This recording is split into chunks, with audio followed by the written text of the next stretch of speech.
Halo para pendengar, dimanapun kalian berada. Selamat datang di konten detail kecil, konten di mana gue mencari detail cerita, detail visual, easter egg, dan referensi di dalam suatu anime. Karena sadar tidak sadar, keberadaan detail kecil dapat membuat kita semakin mengapresiasi anime tersebut.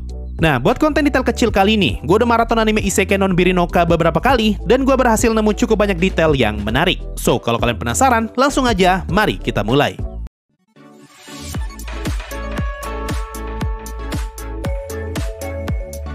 Detail pertama di episode 1, Hiraku ngomong kalau dia tidak menemukan adanya sayuran bahkan rerumputan di hutan ini. Makanya tanah di hutan tersebut terlihat bersih tanpa adanya rumput. Tapi kalau kalian sadar, di bagian paling awal episode 1, kita sempat diperlihatkan layout desa taiga, dan di sebelah kanan layar terdapat area yang berwarna hijau. Itu adalah area yang ditempati para anjing dan hewan ternak. Warna hijau di area itu tentu saja adalah warna rumput yang tumbuh di sana. Berhubung rumput tidak mungkin tumbuh secara alami di hutan ini, maka sudah pasti rumput di area tersebut bisa tumbuh berkat kemampuannya Hiraku. Nah, yang menarik, sampai di episode 6, area tersebut masih belum ditanami rumput. Tapi masuk episode 7, area tersebut sudah penuh dengan rumput. Nah, alasan kenapa bisa ada rumput di episode 7? Karena di episode sebelumnya, rombongannya Flora datang sambil membawa sapi. Jadi, alasan kenapa area tersebut ditanami rumput, karena area itu akan dijadikan lokasi untuk sapi makan. Sama seperti yang kita lihat di bagian paling awal episode 1. Detail kedua, masih di episode 1. Salah satu bangunan yang pertama kali Hiraku buat adalah toilet, dan kita diperlihatkan layout dari saluran toilet itu. Nah, kalau kalian perhatikan, di sini terdapat saluran yang bertujuan untuk membuang gas dari toilet. Buat yang nggak tahu, kotoran yang kita buang setiap harinya menghasilkan gas metana, dan gas ini dapat meledak jika dibiarkan terakumulasi terlalu lama. Ini yang jadi alasan kenapa bisa ada WC yang meledak.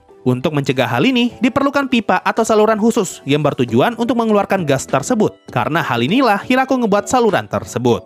Selain itu, di bagian akhir episode 1, kita diperlihatkan layout area yang Hiraku tempati saat ini. Dan kalau kalian sadar, lokasi toiletnya berada jauh dari tempat Hiraku tidur. Ini karena lokasi Hiraku tidur berada dekat dengan sumur.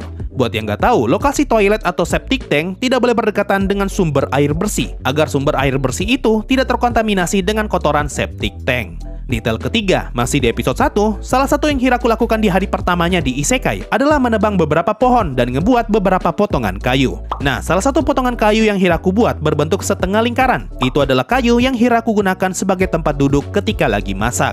Detail keempat, masih di episode 1, Hiraku sadar kalau dia bisa menanam tanaman tanpa memerlukan bibit, dan dia berharap semoga tanaman tersebut bisa dimakan. Lalu kita diperlihatkan ilustrasi Hiraku yang lagi teriak dan di hadapannya ada banyak tanaman berwarna merah. Nah, tanaman merah itu disebut Red Spider Lily, yang kalau di Jepang disebut Higanbana. Ini adalah bunga yang sering digunakan sebagai simbol kematian. Alasan kenapa Hiraku diperlihatkan teriak, karena Red Spider Lily adalah tanaman beracun, dan tentu saja tidak bisa dimakan oleh manusia. Berhubung Hiraku ingin tanaman yang bisa dimakan, makanya masuk akal kenapa Hiraku tidak mau Red Spider Lily tumbuh di ladangnya.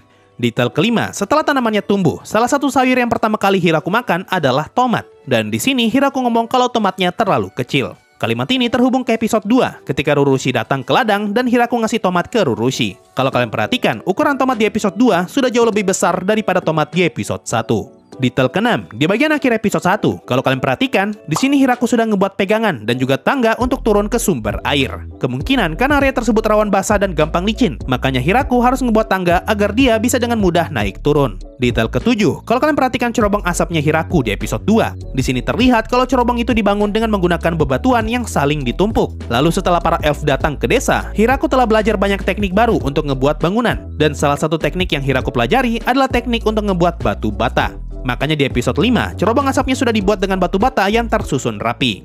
Detail ke-8, masih di episode 2, kita sempat diperlihatkan Hiraku yang lagi nanam pohon. Dan kalau kalian sadar, pohon itu sudah bisa dipanen di episode ke-7. Dengan kata lain, butuh 5 episode untuk membuat pohon itu tumbuh dan berbuah.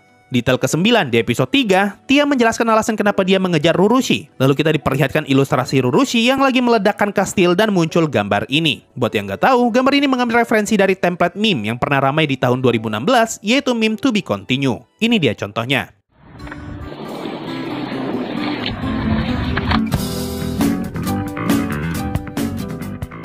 Detail ke-10, masih di episode 3, di sini Hiraku ngasih tahu Tia caranya memanen kubis. Dan kalau kalian perhatikan, Hiraku memotong kubis dengan menggunakan batu yang dipahat ujungnya sehingga jadi tajam. Lalu di episode ini juga, Hiraku kedatangan para elf, dan kita diberitahu kalau para elf adalah pandai besi yang hebat. Berkat kedatangan mereka, akhirnya di episode 5, Hiraku bisa menggunakan pisau yang normal. Detail ke-11 masih di episode 3 juga. Di episode ini Rurushi berusaha keras untuk membujuk Tia agar dia mau tinggal di tempat ini. Dan Rurushi ngomong kalau tubuhnya sendiri tidak mampu menghandle semuanya. Nah, kalimat ini bisa mempunyai dua makna. Pertama, kalimat ini mau ngasih tahu kita kalau Rurushi tidak kuat mengurus perkebunan sendirian dan dia butuh bantuan orang lain.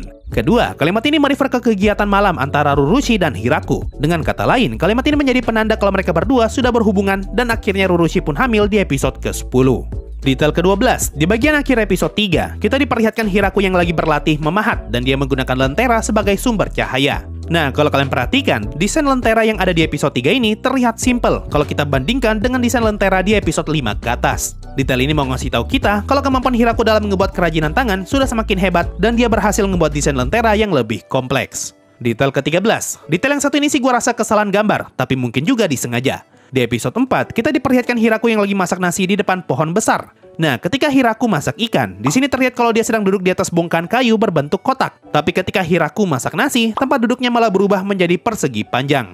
Detail ke-15, masih di episode 4, di episode ini kita diperlihatkan sudut pandang Kuro ketika pertama kali bertemu Hiraku. Nah, kalau kalian sadar, tanduknya Kuro dan Shiro sempat diperlihatkan patah ketika mereka berhadapan dengan beruang. Ini bisa menjelaskan kenapa di episode 2, Hiraku baru nyadar kalau anjing peliharaannya ternyata punya tanduk. Detail ke-16, masuk episode 6. Di episode ini Hiraku memutuskan untuk membuat alkohol dengan cara menginjak anggur. Lalu kita diperlihatkan scene para karakter perempuan yang lagi injak anggur sambil nyanyi. Nah, kalau kalian sadar, ketika para elf lagi nyanyi, di sini Zabuton terlihat sedang memegang ranting dan jaring laba-labanya seakan-akan dia sedang bermain biola. Selain itu, Hiraku juga diajak untuk ikutan menginjak anggur dan kita diperlihatkan scene ini. Scene ini ngasih tahu kita kalau semua orang yang mau ikutan injak anggur harus mencuci kakinya terlebih dahulu. Makanya kita diperlihatkan baskom berisi air yang berada di dekat alas kaki. Detail ke-17, masih di episode 6, kita diperlihatkan Dewi Pertanian yang lagi menghukum Dewa karena telah meletakkan Hiraku di dalam hutan kematian. Selain itu, Dewi Pertanian juga marah karena patungnya dibuat terlihat seperti orang tua. Nah, kemungkinan alasan kenapa Hiraku ngebuat patung Dewa Pertanian sebagai orang tua karena Hiraku mengira kalau Dewa Pertanian adalah Daikokuten, yaitu dewa kekayaan atau lebih tepatnya dewa panen. Padahal Dewa Pertanian di dunia ini merefer ke dewa Inari Okami yang adalah Dewi Pertanian. Detail ke-18, di episode 6 ini, sepupunya Rurushi yaitu Flora datang ke desa sambil membawa beberapa oni dan juga 2 ekor sapi. Nah, kalau kalian sadar, di bagian paling awal episode 7, ada lebih dari 2 ekor sapi yang diperlihatkan. Padahal di episode sebelumnya, Flora terlihat hanya membawa 2 sapi saja. Ini karena sapi yang Flora bawa adalah sapi betina yang sedang hamil. Makanya jumlah sapi di desanya Hiraku bisa bertambah. Detail ke-19, di episode 7, desanya Hiraku kedatangan tamu dari suku Beastmen dan mereka ngomong kalau mereka bisa menawarkan berbagai macam perlengkapan besi, kaca, perak, dan juga cat. Mendengar hal itu, Hiraku pun tertarik untuk bertransaksi dengan suku Beastmen. Karena hal ini, awalnya Hiraku selalu makan dengan menggunakan sendok kayu. Tapi masuk episode 8, mereka sekarang makan dengan menggunakan sendok besi. Selain itu, gelas minum mereka juga sekarang sudah berubah. Dari yang awalnya hanya gelas kayu berubah menjadi gelas perunggu. Piring mereka juga sudah berubah jadi piring kaca dari yang awalnya hanya piring kayu.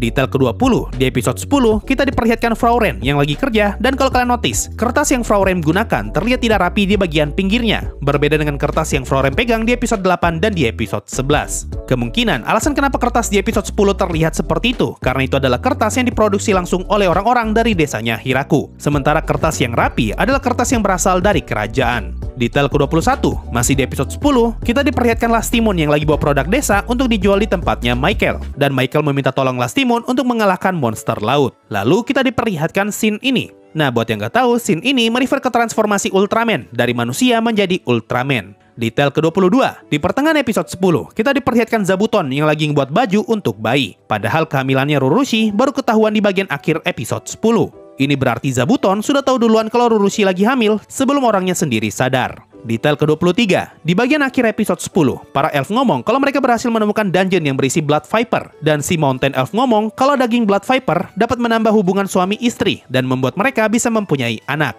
Nah, kalau kalian ingat, Hiraku dan Rurushi sempat makan daging Blood Viper di episode ke-8, dan 2 episode kemudian, Rurushi pun hamil. Detail ke-24, di episode 11, tiba-tiba saja ada orang yang aneh muncul di desanya Hiraku lagi sujud di hadapan patung dewa. Nah, yang menarik, kalau kalian perhatikan ekspresinya Zabuton, awalnya Zabuton terlihat panik karena dia baru saja membiarkan orang asing masuk tanpa peringatan. Tapi, setelah Rurushi ngomong kalau orang itu adalah leluhurnya, Zabuton pun langsung mengangkat tangannya dan menyapa orang itu. Detail ke-25, masih di episode 11, di sini Hiraku mengajak orang itu untuk ngobrol dan duduk di dalam ruangan. Nah, kalau kalian sadar, hanya Rurushi saja yang duduk di kursi dengan sandaran. Ini karena Rurushi lagi hamil dan butuh perlakuan khusus. Detail ke-24, di episode 12, gue baru sadar kalau Rurushi masih tetap pakai sepatu meskipun dia lagi duduk di atas kasur.